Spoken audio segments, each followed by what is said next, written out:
We are back now at 6:12 and polls close tonight at 7 p.m. Of course, the race at the top of your ballot, the presidential race. This morning, we're checking in with NBC's Jay Gray. He is on the ground speaking with voters in a state that could be crucial in the race for the White House. Good morning, Jay. Hey, good morning, Jordan. Good morning, Corey. And we're actually outside the Museum of the American Revolution. So much of our nation's history, the formation of our democracy is inside this building, but it's a building that today is also creating some history. It's a polling place. We've seen lines throughout the early morning here just as the polls open. We continue to see a steady flow of voters here casting ballots in, as you described, what could be a pivotal state.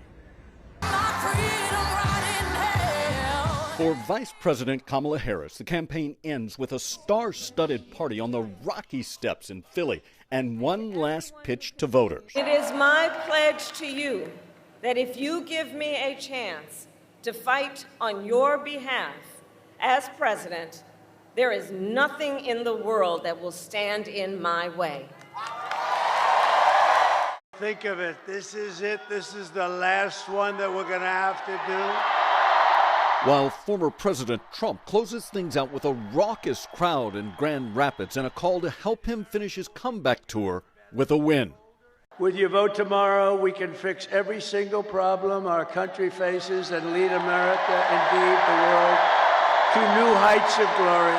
After months of promises and prodding, often pulling no punches, the only message that matters now comes from the silence of voting booths across the country and from many who cast their ballots ahead of Election Day. I know who I'm voting for. I actually just dropped off my ballots a few minutes ago. 78 million Americans voted early, either in person or by mail. Not as many as 4 years ago during the pandemic, but more than 2012 and 2016.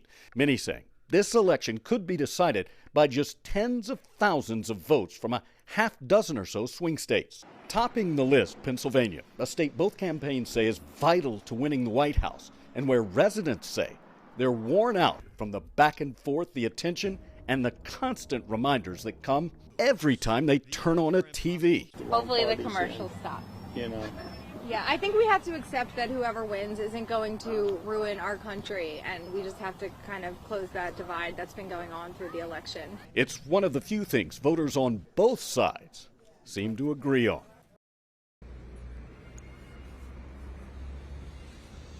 And look, if Pennsylvania is the tipping point here, if the count here could determine the next president, election officials tell us it won't take until the weekend like it did 4 years ago, but it could be a day or two before there is an official winner.